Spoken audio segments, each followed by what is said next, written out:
Having products divided into categories is not only a nice way of organizing your products, but it also helps your customers find the products they're looking for a lot more easily by actually just selecting the category. So for example, t-shirts or women's clothing, men's clothing, and then they can have a look what's actually in that sort of a category. So think of categories as some sort of your folders where you would actually put your different products. So for example, you can have shoes, you can have men's shoes, and then you can have runners and whatnot.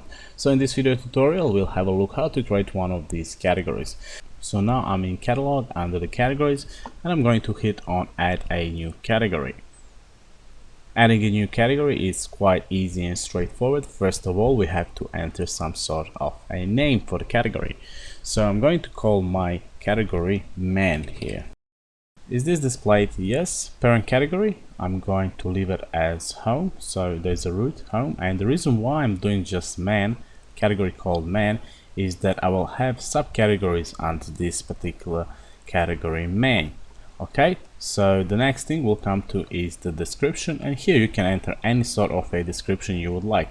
So since we are doing with the men's clothing, I'll probably put something in here to describe that in this category people can't find men's clothing, and you can actually use some of the formatting here. You have the bold, underlined, and italic and underlined. You can actually enter some links here as well. You can even insert some videos and some images if you would like as well. Now I'm not going to do that. What I'll do is I'm just going to insert some text like that. So this is some random text, and I'll leave that there as it is.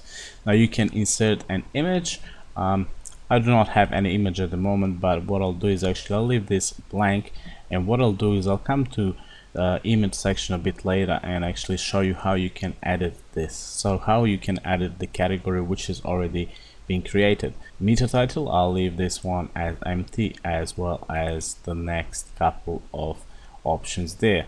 Friendly URL, so you can enter any sort of a URL here that you would like, and I would leave it as man. Now group access, who can actually come and actually access this particular category, so I'll leave it to the visitors, guests, and customers as well.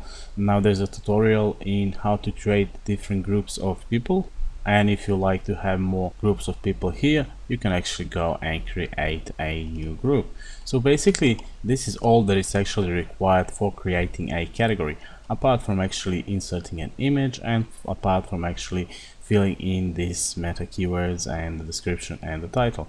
Now this is needed because it will actually make your online store a bit more search engine friendly. So this is to do with the actual SEO, or the search engine optimization. Okay, so I'm not going to do that, and what I'll do is I'm going to hit on the button which is located all the way in the lower right corner. I'm going to save this particular category. Okay, there is my category there. The ID given is 12.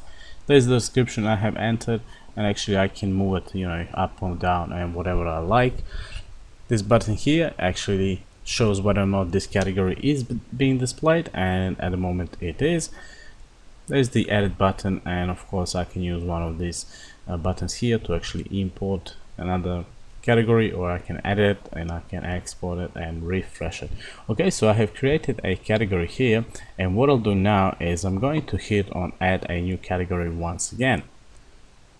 Okay, so what I'll do now is I'll give it a name, and the name I'm going to give it is maybe t-shirts. Is t-shirts displayed? Yes. Now the parent category, let's go and hit on expand all. So this is what my web page or all of my categories look like. I have women, I have dresses, and then I have casual dresses, evening dresses, summer dresses. So basically under the home I have two subcategories, which are women, and men, which I have just created. Under women I have tops and dresses, so those are the two subcategories, which themselves have another three subcategories. In this case it's a t-shirt, tops, and blouse, and here for the dresses I have casual, evening, and summer dresses. Okay, so now I'm going to actually create a subcategory in the category I have just created, which is called men, and this subcategory is going to be called t-shirts, and it's going to be in the men subcategory.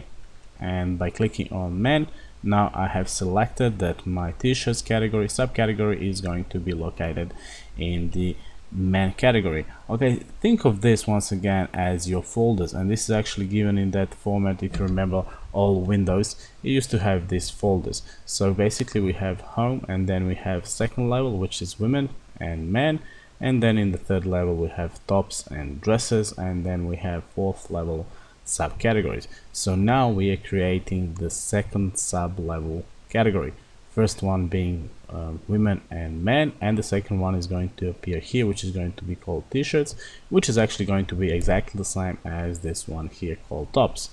Okay, we come to the same fields as before, so I'm just going to enter some information like that. No image, friendly URL, I'll leave it as it is. Group access, I'll leave everything as it is, and I'm going to hit on save. Okay, now I'm going to be presented with a new list, and you can see in this list I only have one category as shown here, but if you look just above, you can see that this is actually a category, a subcategory in a category called men.